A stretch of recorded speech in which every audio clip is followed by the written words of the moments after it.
Have you ever arrived in a brand new city, stepped out of the airport, and felt an immediate, overwhelming rush of energy? It is exhilarating at first. The flashing neon signs, the symphony of motorbikes, the street vendors calling out. But then, after a few days, a quiet realization sets in. You realize that if you are going to survive here for a whole month, you need a sanctuary. You need a place where the volume of the city dials down to a whisper, somewhere you can actually hear yourself think. That is the ultimate traveler's paradox, isn't it? We crave the pulse of a new culture, the raw authenticity of a bustling metropolis, yet our minds desperately need a quiet retreat to recharge. When people think of Ho Chi Minh City, they often picture the relentless traffic and the non-stop nightlife of places like Bui Vien Street. But the beauty of this city lies in its layers. It is entirely possible to live in the heart of the action while sleeping in absolute blissful silence. It all comes down to choosing the right neighborhood. Exactly. And that is what we are diving into today. We are looking at this through the lens of a slow traveler, someone staying for a month, who wants to eat incredible local food and experience the genuine culture, but demands a safe, quiet, and well-maintained environment. If you want to avoid the tourist traps and find a true home away from home, where do you actually go?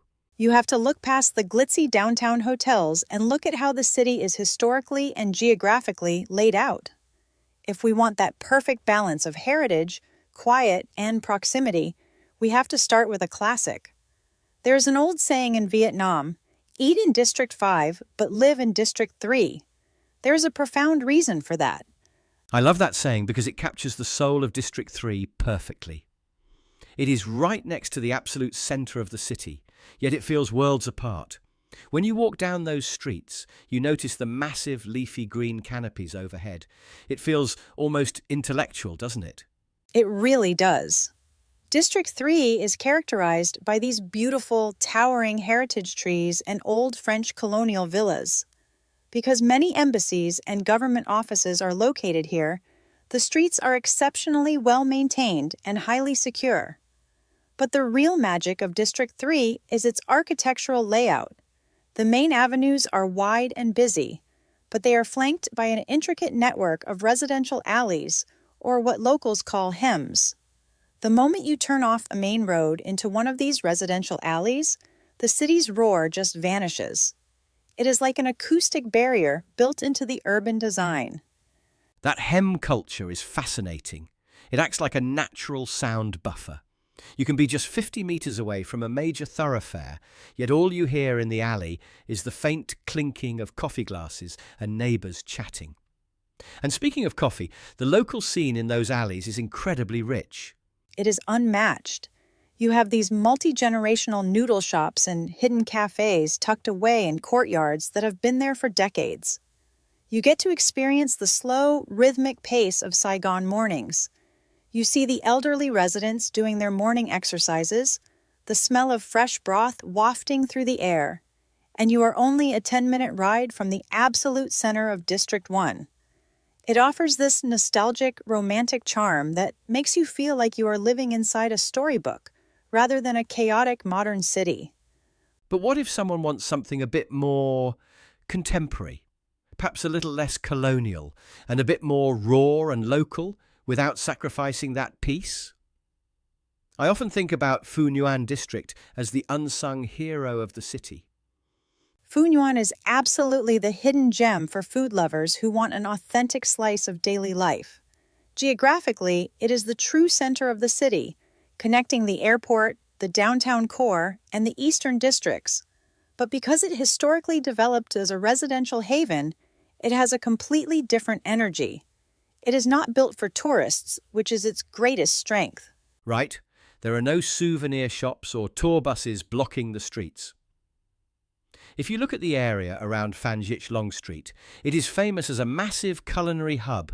You can find literally any Vietnamese dish you can dream of within a 5-block radius. But how does that fit the quiet and safe requirement? The trick with Phu Nhuan is to look just behind that main food strip. If you wander into the quieter side streets like Hoa Phuong or Phuong Van Kung, you find these beautiful, modern serviced apartments. It is a highly residential, middle-class neighborhood. It is incredibly safe because everyone knows everyone. The streets are active and vibrant during the day, but by 9 or 10 o'clock at night, the neighborhood winds down. It is peaceful, domestic, and incredibly comforting. You get to be a regular at the local fruit stall or the corner banh mi cart within a week.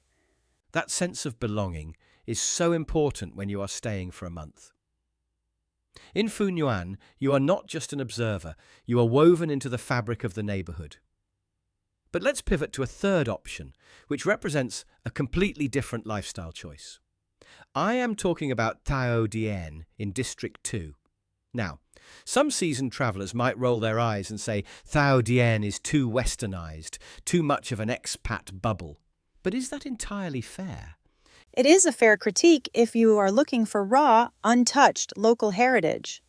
But if your priority for a one-month stay is maximum comfort, physical wellness, and a highly organized environment, Thao Dien is hard to beat. It is essentially a peninsula, wrapped on 3 sides by the Saigon River. That geography changes everything. It is naturally cooler, breezier, and much less congested than the rest of the city. It almost feels like a resort town that somehow got attached to a megacity. The streets are walkable, which is a rare luxury in Saigon.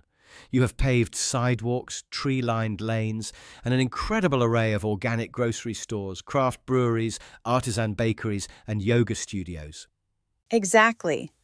And because it hosts a large international community, the infrastructure for remote work and comfortable living is world-class. The serviced apartments there often come with rooftop pools, modern gyms, and high-speed fiber internet. If you are a digital nomad or someone who needs to maintain a high level of productivity while traveling, Thao Dien minimizes the friction of daily life. You do not have to worry about language barriers when ordering groceries or finding a quiet co-working space. And when you do want that intense, high-energy Saigon experience, you just take a 15-minute taxi ride over the bridge and you are right back in the thick of it. It is like having a volume knob for the city. You can turn it up when you want adventure and turn it completely down when you need to rest. But this brings up a deeper question about travel philosophy. When we choose a neighborhood, are we just choosing a place to sleep? Or are we choosing the version of ourselves we want to be for that month? That is a beautiful way to put it. If you choose District 3, you are choosing to be a flaneur, someone who appreciates history, architecture, and quiet contemplation amidst colonial charm. If you choose Phu Nhuan, you are choosing to immerse yourself in the local rhythm, testing your palate with authentic flavors and living like a true resident. And if you choose Thao Dien, you are prioritizing wellness, comfort, and a globalized community. None of these choices are wrong. They just cater to different emotional and physical needs. It really highlights how diverse a city can be. It is not a monolith. Before we wrap up, I think we should offer one highly practical piece of advice for anyone planning a month-long stay. It is easy to look at beautiful photos online, but reality can sometimes surprise you. Yes, the golden rule of slow travel. Never commit to a full month sight unseen. Even in the quietest neighborhoods, a sudden construction project or a particularly active neighborhood temple can change the dynamic of a street overnight. The best approach is to book a local boutique hotel or a short-term rental for just 2 or 3 nights first. Use that time to walk the neighborhood at night. Check the noise levels at 10 p.m. and again at 7 a.m. Walk down the specific alleyway of the apartment you are eyeing. That is incredibly smart. It turns the search into an adventure in itself. You get to feel the ground beneath your feet before you make it your home. Saigon is an incredibly warm, welcoming, and safe city, but it rewards those who take the time to understand its rhythms. It truly does. Once you find that perfect pocket of peace, the city opens up to you in ways you never expected. You stop feeling like a stressed tourist rushing through a checklist and you start living with the ease of a local. That is the ultimate goal of travel, isn't it? To find a place where you can lose yourself and yet feel completely at home. To our listeners planning their next journey, we hope you find your own perfect sanctuary in this magnificent city. Thank you for joining us today, and until next time, keep exploring at your own pace.